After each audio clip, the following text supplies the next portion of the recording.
Ladies and gentlemen, in the last lecture, I defined the fundamental nature of a proper political system, a system built on the inviolate supremacy of individual rights.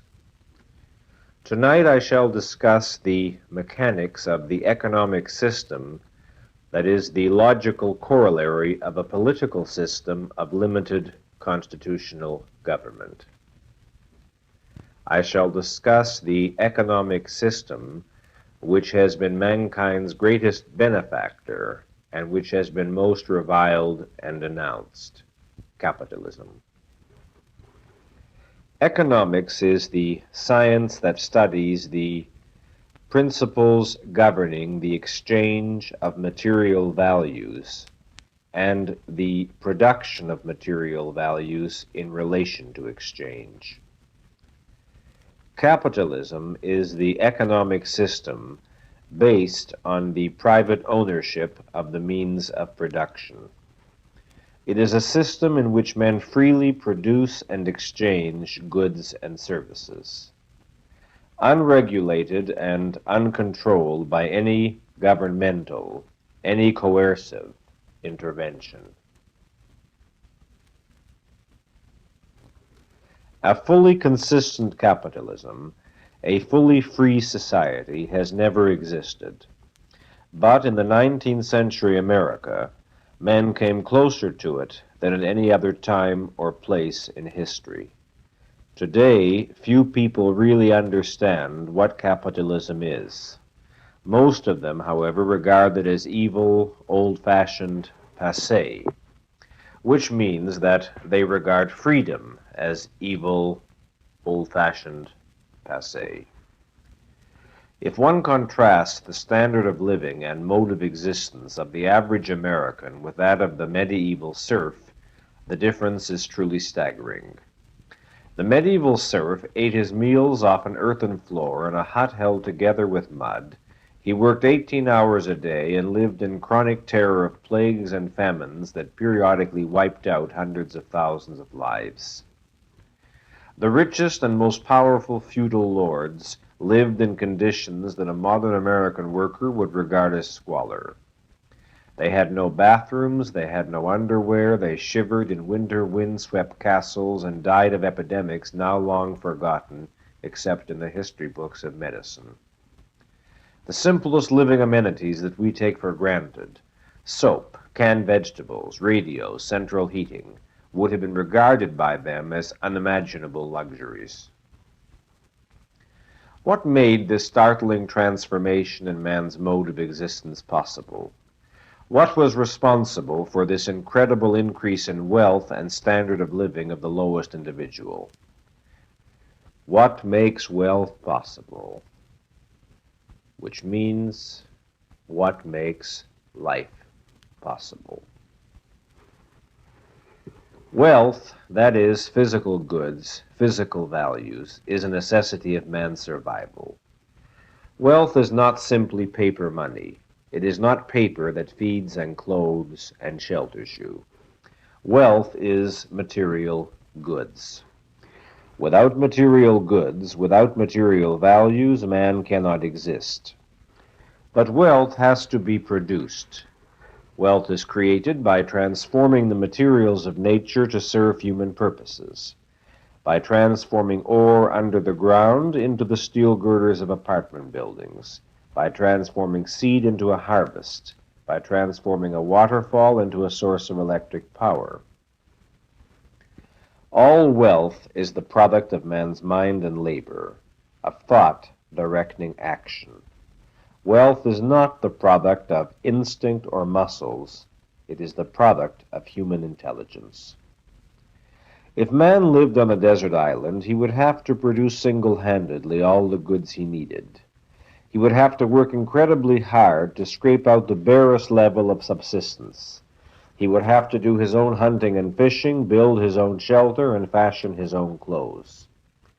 But living and dealing with other men under a system of the division of labor and the exchange of goods and services, man's efforts are much more productive and yield him a much higher standard of living. Through specialization and exchange, men are able to raise their mutual productivity. That is, they are able to achieve many more values for the same amount of effort or for less effort. There are a number of reasons for this. First, by concentrated specialization upon the specific activity, men are able to achieve a much greater skill at their particular task than if they had to diversify their activities across 100 different endeavors. For instance, if a man spends all his time making shoes, he will learn how to make them better and faster than if he had to divide his time among making shoes, growing food, building a shelter, and so forth. If he then trades with men who have specialized and therefore have gained higher proficiency in other tasks, his efforts and theirs bring them all a higher reward. Secondly, all men are not equally competent and able to perform all types of work. The division of labor makes it possible for men to do that which they can do best. Even if Hank Reardon, for example, could sweep floors more efficiently than the janitor in his factory, it would still be more advantageous to them both for Reardon to delegate the task of floor sweeping to his janitor in order to have his full time for his industrial activities, which he can perform, but which are beyond the competence of his janitor. Third, different geographical areas do not contain identical productive possibilities. Some areas are suitable for mining, others are more suitable for agricultural development, and so forth. It is clearly most productive for those different areas to be used in the manner for which they are best suited, and for the men in those different areas to exchange the results of their work with one another. Fourth, there are a great many activities and tasks that are beyond the power of a single isolated individual. One man alone cannot drill through a mountain, nor run a railroad, nor build a skyscraper. This is equally true for the creative mastery of the many sciences necessary for the maintenance of an industrial, technological civilization. Specialization and cooperation are indispensable for such achievements. But there is one fact that must not be forgotten. No matter how complex social and economic organization becomes, and no matter how specialized human activities, the basic nature, meaning, and purpose of productive work must always be remembered. That is, that a man works for himself. He works to maintain his own survival. This would be perfectly clear to everyone if each person worked alone on a desert island or a self-sustaining farm. It would not be assumed that the purpose of a man working on a desert island is to provide for the survival of some man living on another desert island. But this is what is forgotten or blanked out by too many people when they look at the complex economic interrelationships that exist among men in a trade society.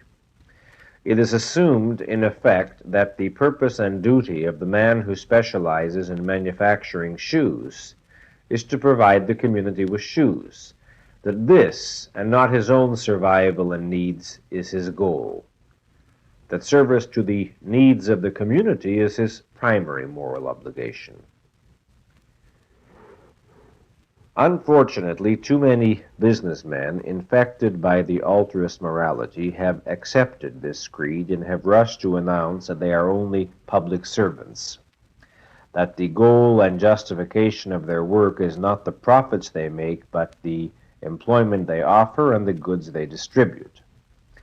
Remember, therefore, that the motive of social organization and the division of labor is the self-interest of the individual persons who participate. In a free trade society, interests of men do not clash. All can profit from the exchange of goods and services. But social good, as apart from or against individual good, is not the purpose or justification of trade or of society. Now let us look at the operations involved in the free trade process itself. When men trade with one another on a free market, It is the law of supply and demand that determines the prices at which goods and services are bought or sold. When the supply of a commodity is greater than the demand for it, the price of the commodity falls. When the demand for a commodity is greater than the supply, the price of the commodity rises. Needless to say, in this context, people's demand for a commodity does not mean merely their desire for it. It means their desire plus their ability to pay for it. If two individuals engaged in a private trade, the price they agreed to would be set at the meeting point of their mutual self-interest. That is, the price would be set at that level where the seller considered it to his self-interest to part with the commodity in exchange for the money, and the buyer considered it to his self-interest to part with the money in exchange for the commodity. It is the aggregate of many such individual choices that determines the prices in a market.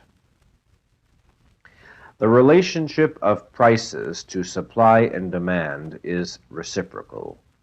At any given time, prices are determined by supply and demand, and in turn they subsequently affect supply and demand.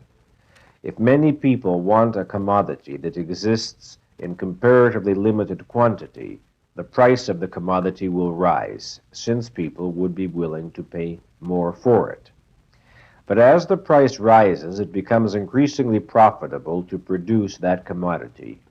The businessmen already producing it will have an economic incentive to expand their operations and produce more of it, and the high profit margin will attract other businessmen to produce it. As a consequence, the supply will rise. When the relationship of supply to demand alters so that companies have to compete for a market in which demand is no longer in such excess of supply, or in which demand is now less than supply, prices will be driven downward. If the demand for a commodity decreases and prices and profitableness correspondingly fall, production of that commodity will be reduced. Businessmen will turn to invest their efforts elsewhere in fields where, relative risks considered, higher profit margins are possible. Their self-interest will impel them to produce commodities in more urgent demand, or for which they can anticipate a more urgent demand. Neither prices nor profits are determined by any individual's arbitrary whim. Capitalists do not raise prices because they are cruel, and they do not lower prices because they are kind.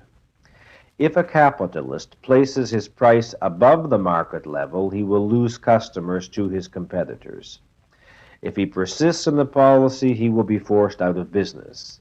If he places his prices below the market level and eliminates his own profit margin, again, he will be forced out of business. Across an entire society, the economic interrelationships among various industries and between the production of consumer goods and capital goods is extremely complex. But it is still the basic law of supply and demand that constitutes the heart and essence of the market mechanism. Just as the law of supply and demand determines all other prices, so it determines that category of prices which is called wages. Wages are the prices paid for human labor. A worker, selfishly and properly, does not want to work for less than his market value. An employer, selfishly and properly, does not want to pay him more than his market value.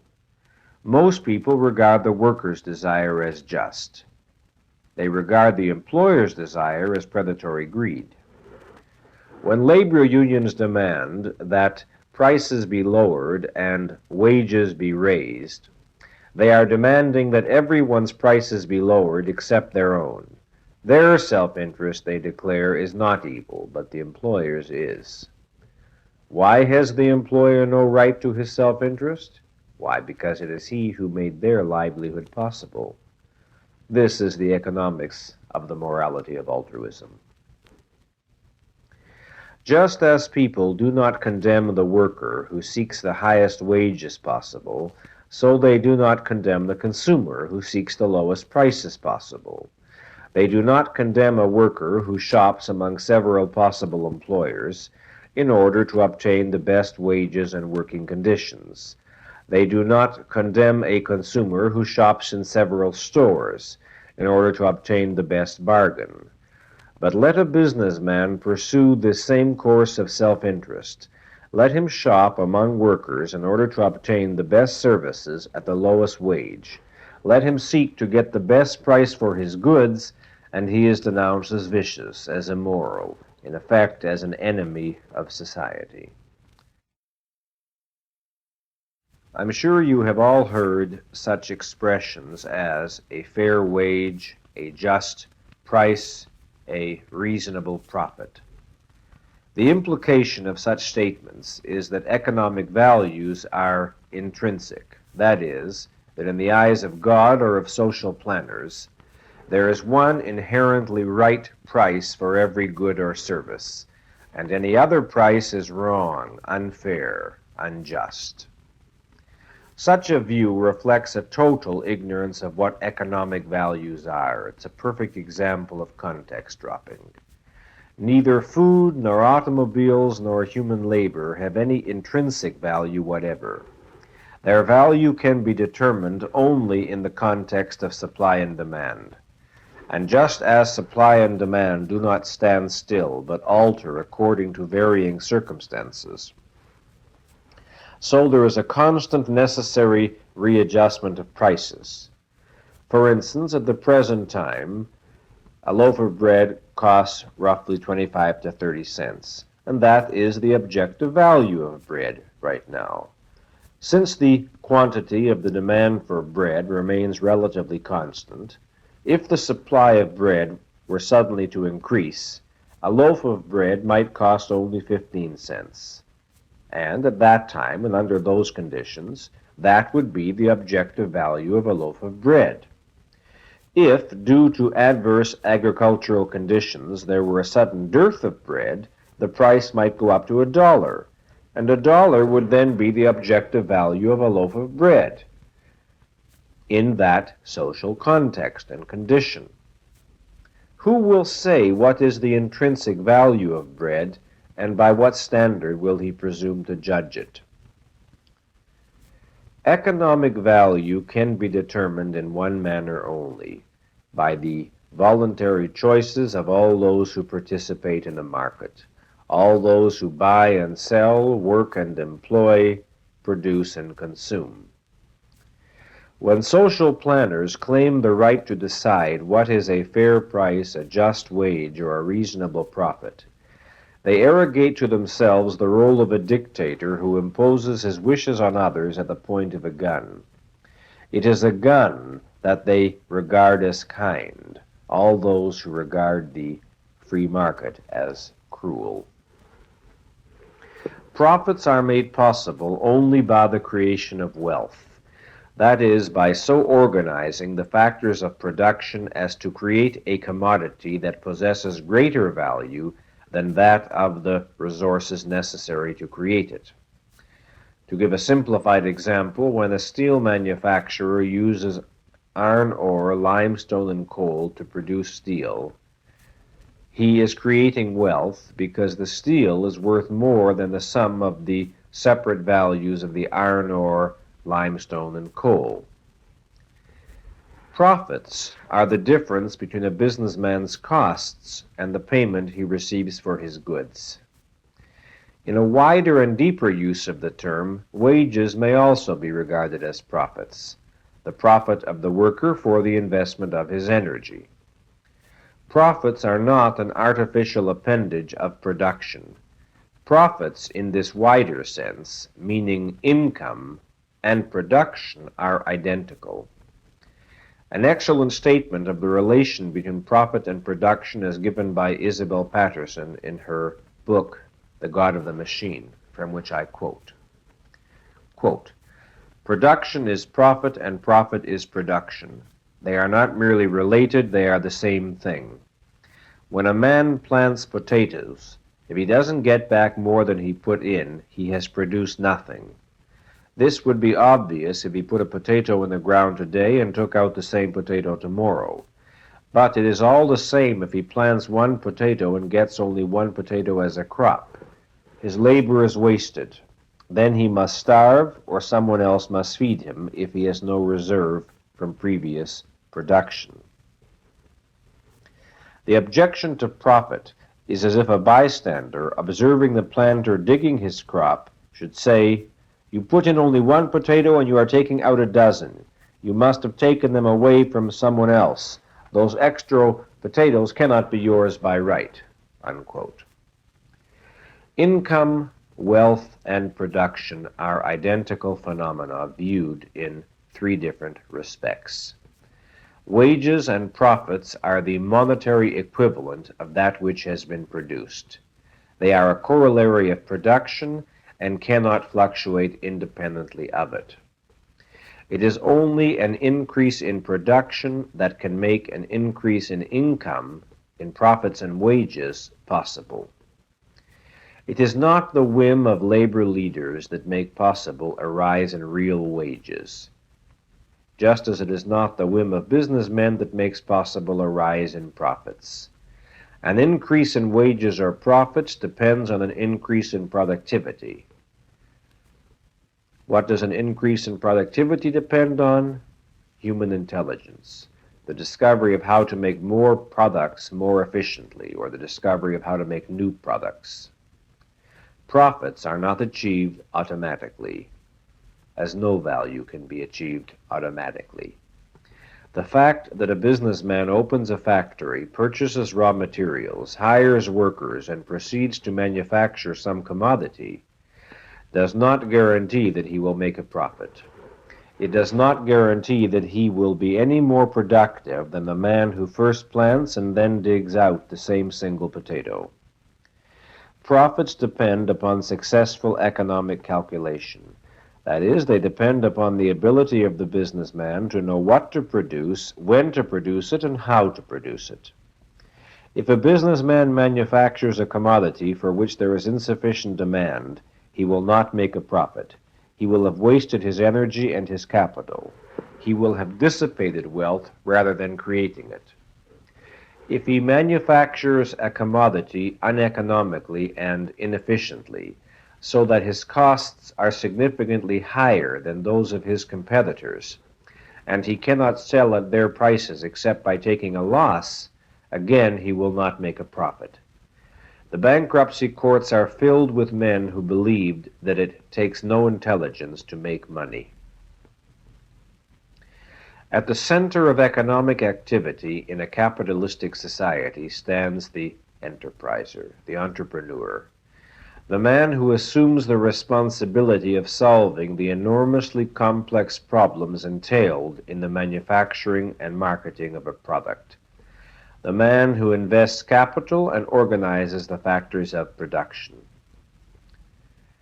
If you want to understand how crucial is his role, you might picture a society from which he suddenly is gone. Let's say there are natural resources, there is a large potential working population, either standing idle or functioning on the lowest levels of productivity. There are scientists and inventors, perhaps making important discoveries and even designing new worthwhile products, but doing so in private, in isolation, with no practical use being made of their work. There are no factories, no manufacturing of commodities, no employment offered to the working population.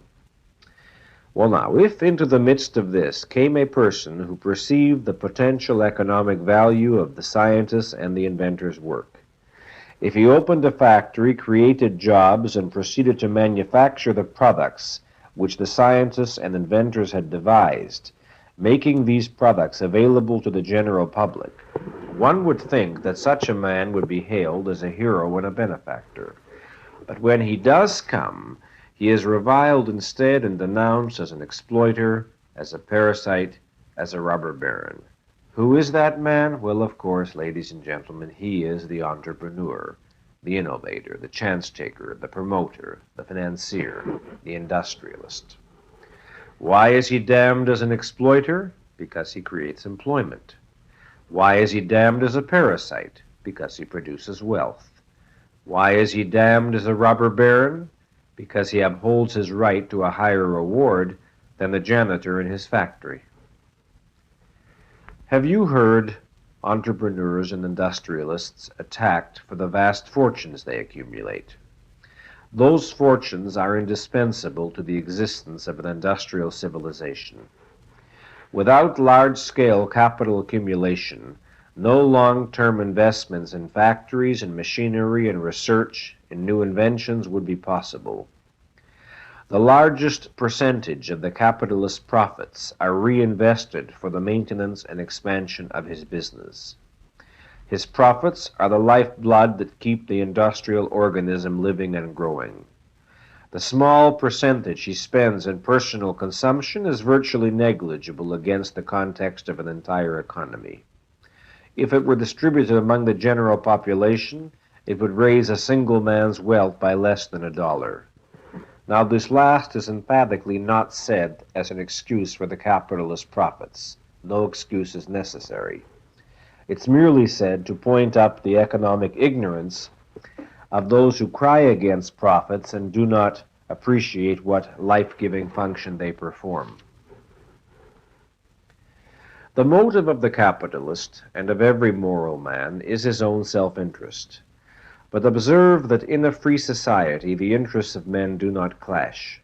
In pursuing their own selfish goals, the men of ability bring benefit to all those with whom they deal.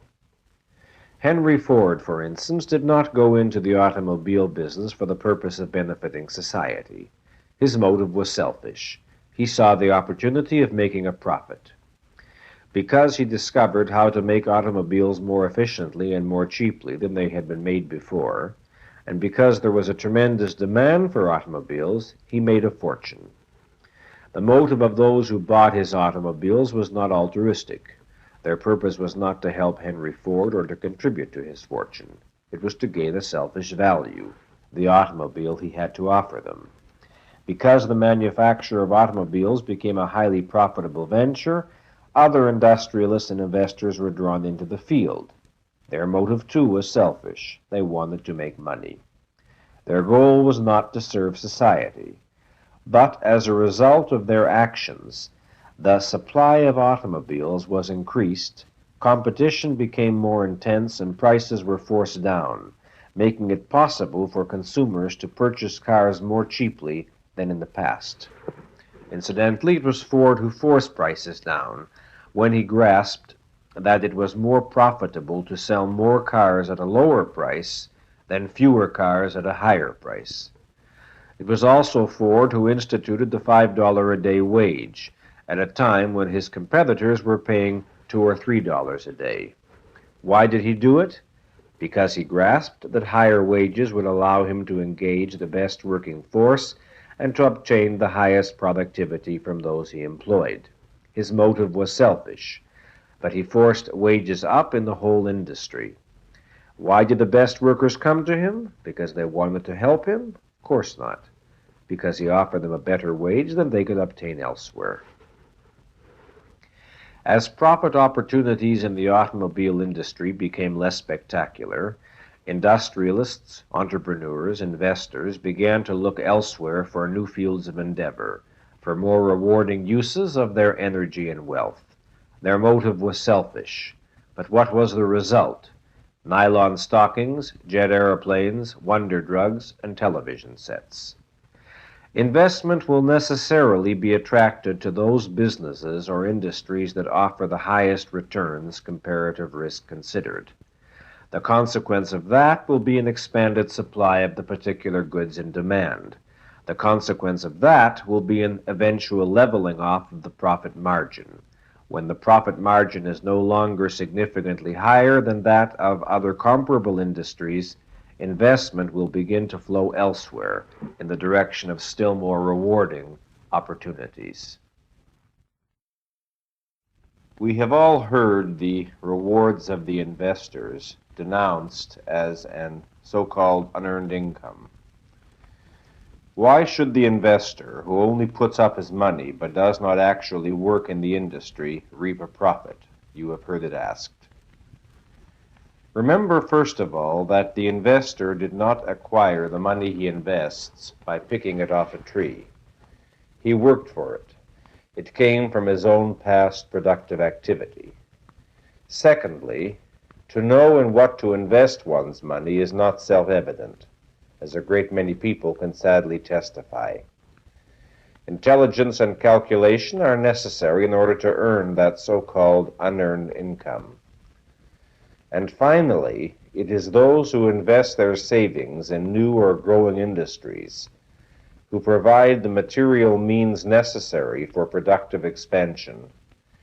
It is the savings of investors that finance inventions, factories, and all the undertakings that keep a healthy economy moving to ever greater heights.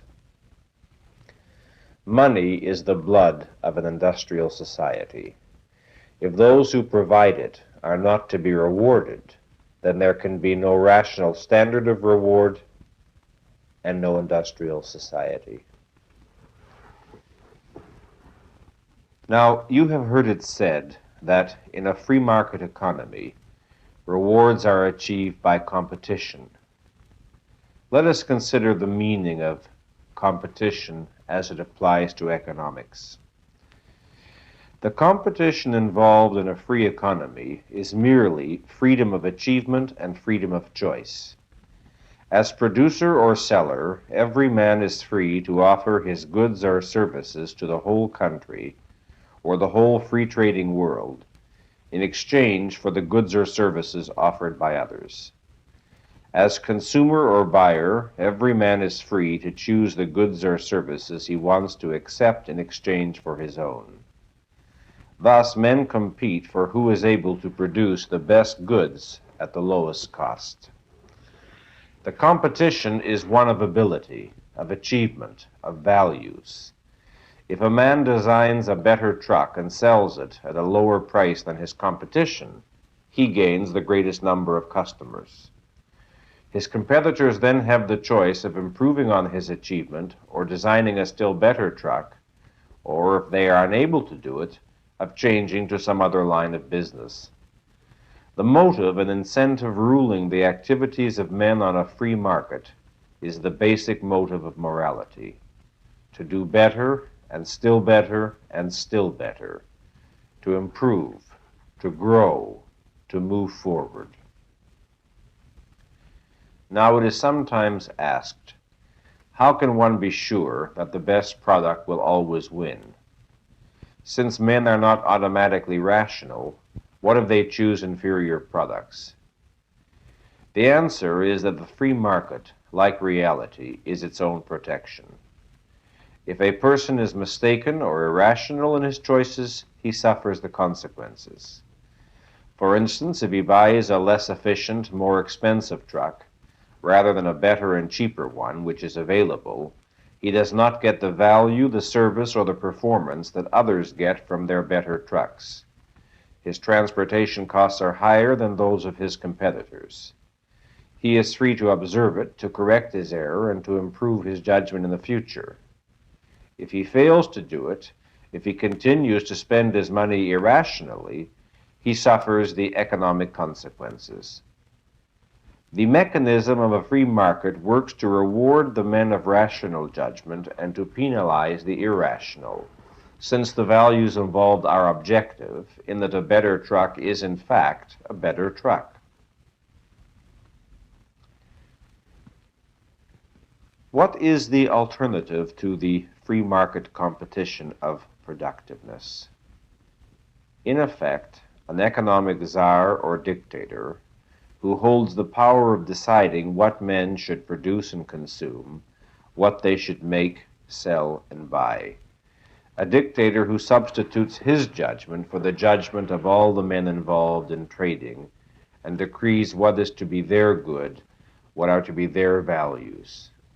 And as we know, there are a great many candidates, not only among politicians, but also among economists and other intellectuals for the role of just that kind of economic czar or dictator today. There are many contradictions in the socialists' attack on free market competition, and one or two are perhaps worthy of noting briefly in this context. On the one hand, they claim that the free market processes are too slow, and that a gun or a government edict would do things so much faster. On the other hand, they claim that the free market is too unstable, that it leaves men no security, that every job or business is constantly threatened by the innovators who can make them obsolete, who create mass unemployment and dislocate the economy. Both accusations cannot be true. Both, of course, are false. It is precisely because the free market processes take time that no innovation can dislocate an economy overnight. The processes of innovation and obsolescence are gradual, giving everyone involved time to adjust to the new trend. When the automobile replaced the horse carriage, it took decades before the last livery stable went out of business. The owners and the workers of any industry which is being replaced by a new industry have ample time to change to a new line of work and a new trade. Only in a controlled economy can a sudden, arbitrary, unforeseeable decree issued by some economic dictator's whim wipe out investments and throw masses of people out of work overnight. In fact, the security which the socialists are seeking is the security of arrested development, of stagnation. You have heard their complaints about the old worker who finds himself unemployed because the skill he had learned has become useless with the passing of the industry that employed him, or about the kindly old corner grocer who is thrown out of business by the big chain store. What the socialists seek is security for such a worker and such a storekeeper. Now let us consider what this means. It means that men somehow have to continue supporting a worker whose skill is no longer of any value to them. It means that the people who live in the neighborhood of the old corner grocer have to continue buying from him, even though a chain store could give them better service at lower prices, thus letting them save money. And money, after all, cannot be too plentiful in any neighborhood serviced by just one old store. It is precisely the poor, but the deserving, the hard-working poor, that any socialist scheme sacrifices to such stagnant persons. No man can expect the right to stagnate on a given level of development. A worker has to learn a new skill if he sees that the demand for his old one is vanishing. A corner grocer has to offer his customer some values that a chain store cannot offer, or close his business and take a job with the chain store, or move to another neighborhood, or go into another kind of business. But no one has the right to expect or demand that the progress, the development, and the well-being of other people be arrested for his convenience, on whatever level he happens to have reached. No one has the right to place a limit on the ability and achievements of others. Among the economic concepts that have served as tools for the destruction of a free society and the establishment of a so-called mixed economy has been the idea of separating production and distribution. The generally accepted bromide is that mankind has solved the problem of production but must now achieve a fairer distribution of goods and wealth. Identify what this means. If the distribution, that is, the disposal of the goods produced, is not a right of the producers, it means that every man living is a slave whose labor and products do not belong to him but to others, to the state. It means that the state is the owner of all the goods produced and decides on how they are to be distributed. Whether he intends it or not, whether he realizes it consciously or not, any man who speaks of fairer distribution is uttering the basic principle of communism. If you have wondered why so-called conservatives are losing the battle for free enterprise, the reason is that too many of them accept the basic premises of their enemies and attempt to use them, which of course leads only to the further spread of collectivism. A good example of this would be the case of many so-called conservatives using the concept of so-called consumers' rights and invoking such alleged special breed of rights against labor unions in the case of strikes, when they clamor, for instance, that the consumers have the right to milk or to shoes or to bus service or whatever the case might be, and that the striking workers should be forced back to work by law. This is an example of so-called defenders of free enterprise using a purely collectivist argument. Nobody has a right to a product if those engaged in its production do not want to work. Workers have a right to strike if they are dissatisfied with the conditions of their employment, but they have no right to use force to prevent anyone else from taking their jobs if there are men willing to do it. In a free economy, no strike can succeed in paralyzing an entire field of production, certainly not for long, because no labor union holds a monopoly on an entire profession. In our next lecture, we will discuss the role of labor unions in a free society, and I will take up in detail a point I want to mention only briefly here, and that is that, like any other monopoly, today's labor unions were created by the government, in effect, by legislation that forces men to belong to a union whether they want to or not, and closes the field to non-union labor. Today, strikes can endanger the entire economy. Under a free system, they could not and did not. Under a free system, strikes, like every other economic issue, are settled by the law of supply and demand. If the claims of the strikers are unjustified, meaning if they ask for more than their services are worth on the market, the employer finds other men willing to work for the wages he offers, and the strikers lose their jobs. If their claims are justified, the employer is unable to find other men to replace them and has to grant them their demands. The market is the only just, fair, objective arbiter of such issues. Now, turning to a somewhat different aspect of this subject.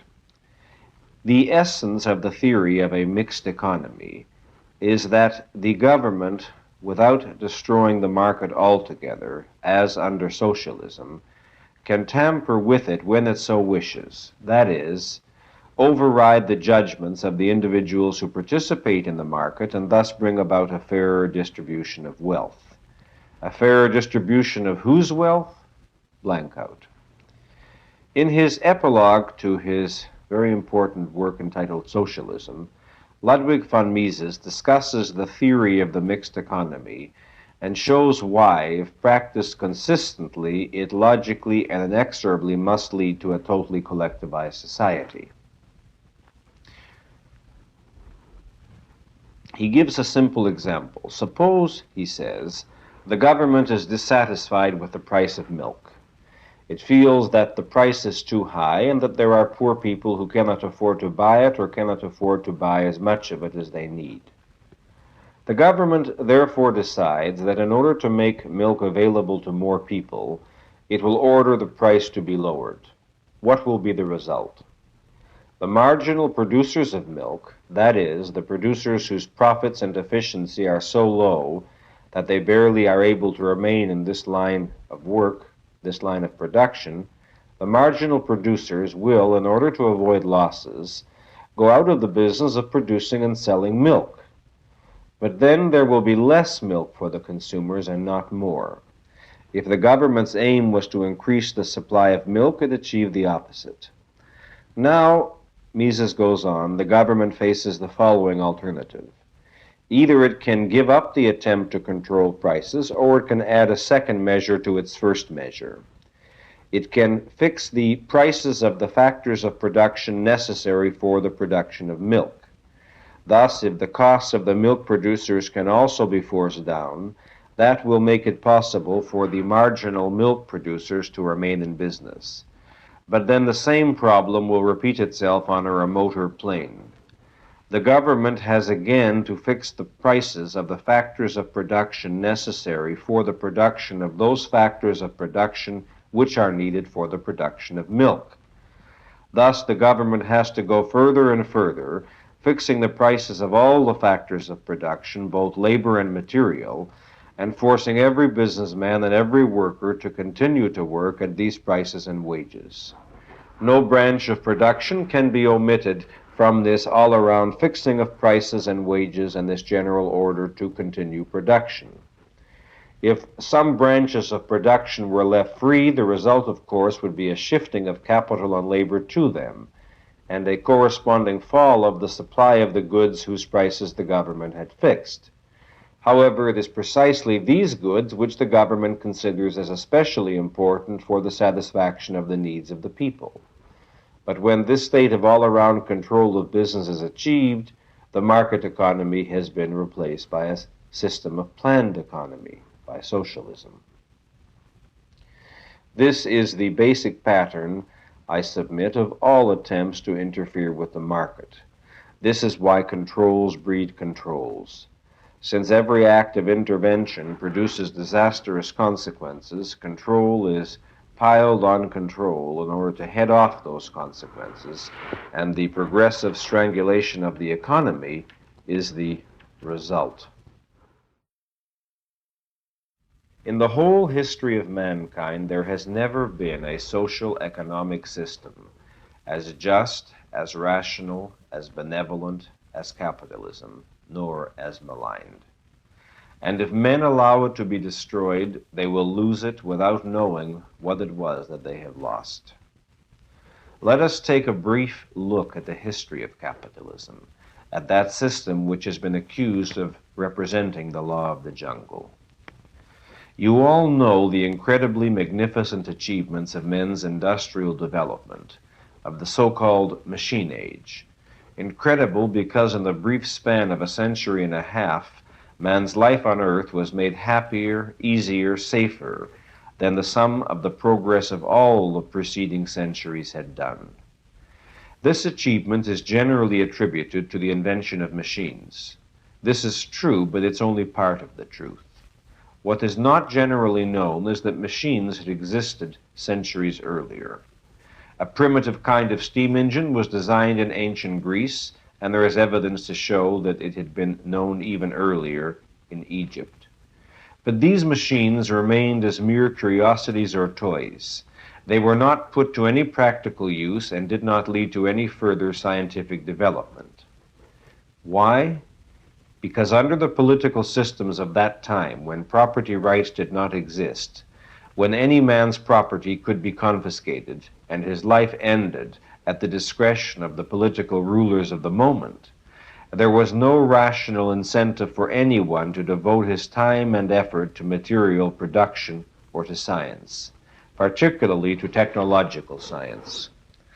Science and industrial production are long-range endeavors that require two conditions: freedom and property rights. Freedom for man's mind to think, to act, to experiment, to venture, to produce. Property rights to protect the results of his effort. It was not until the 19th century that men acquired freedom, most particularly by the establishment of the United States of America. The result was the Industrial Revolution and the liberation of man's mind in the service of man's life on earth. The economic system that made it possible was capitalism, laissez-faire capitalism, a system that protected property rights and left men free to produce and to trade without government regulations or controls. I must add at once that this was the principle of the new system, but that in practice the principle was never permitted full realization. A system of pure, free, total capitalism has never as yet existed. It was fought from the start by entrenched collectivists of the feudal right and the socialist left. It was hampered by various degrees of government control and interference. Nevertheless, for a brief century and a half, men were comparatively, and in America predominantly, free. The tremendous industrial progress of the United States, incomparably greater than that of any other country in the world, has been ascribed by various historians to various causes. For instance, it is claimed that the United States owes its unparalleled progress to an abundance of natural resources. But other countries, such as Russia or Brazil, had an equal or greater amount of natural resources which did not do them any good and did not lead to any such progress. It is claimed that the United States owes its success to the size of its geographical territory, to a large area of land unbroken by the frontiers and boundaries of different nations, which fact permitted the flow of trade on a large scale. But other countries had land areas as large or larger, Russia or China, for instance, and it did not lead to any remotely comparable progress. It is even claimed, incredibly, that the United States owes its success to the racial superiority of its people, and that some races are biologically determined to be more industrious than others. But the United States has no single racial stock. It is a melting pot of all races. Its industrial leaders came from among the immigrants of every kind of racial origin. And the racial brothers of these immigrants who stayed in the old countries did not achieve any unusual level of progress or success. What a few historians acknowledge, but most modern scholars struggle to ignore, forget, evade, or deny, is the fact that the one attribute which the United States possessed, which was not shared by any other country, was economic freedom, and that was the cause of its unparalleled progress. If you look at the countries of Europe during the period when their economies were semi-capitalistic, that is, from the start of the 19th century to World War I, you will see the same correlation. The degree of a country's industrial development and the height of its standard of living stood in inverse ratio to the degree of its government's control over its economy. The less government controls, the greater the progress of a country. The more controls, the smaller the progress, and the lower the general standard of living. England, which was the freest country of Europe, was second to the United States in its industrial development.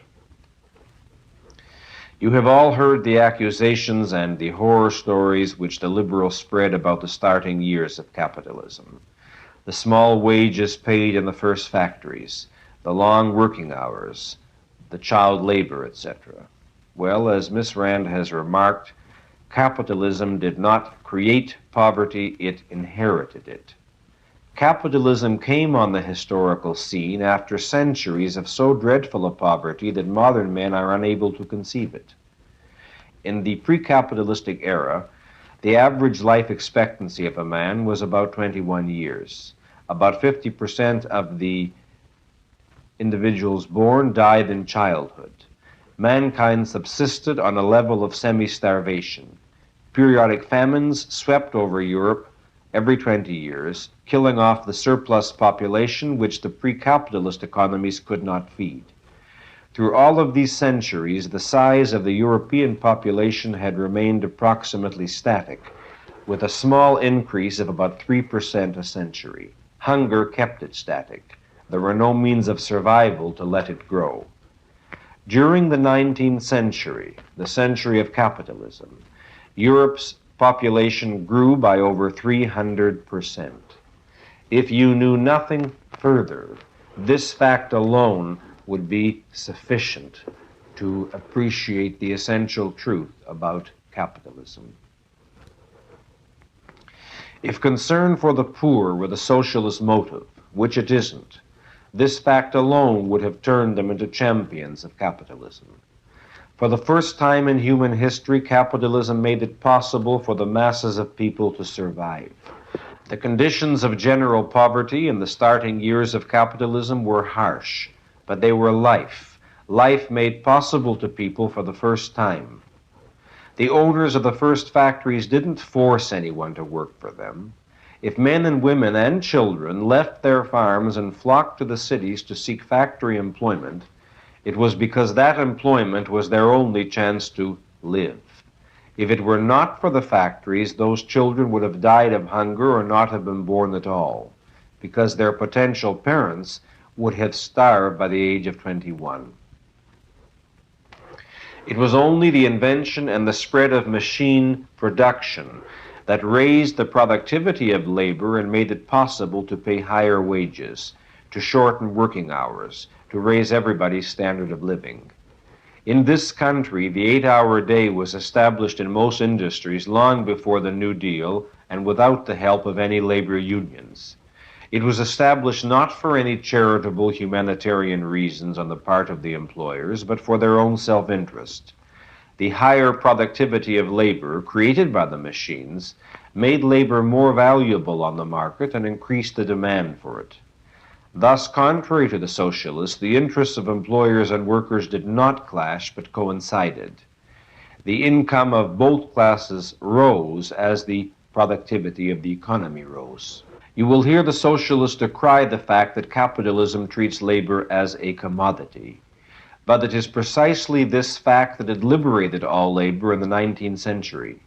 Capitalism requires that employers compete for the services of workers and bid for labor on the open market.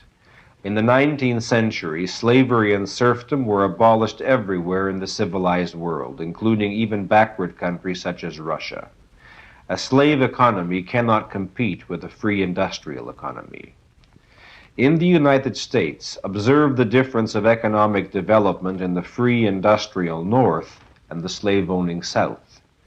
And perhaps one of the most contemptible attitudes to observe among the enemies of capitalism is the attitude of some commentators who, in discussing the American Civil War, state disparagingly that the North deserves no credit for abolishing slavery in the South because they did not do it for selfish reasons. They did it only because their economic self-interest under the capitalistic system demanded it. Pause on this for a moment.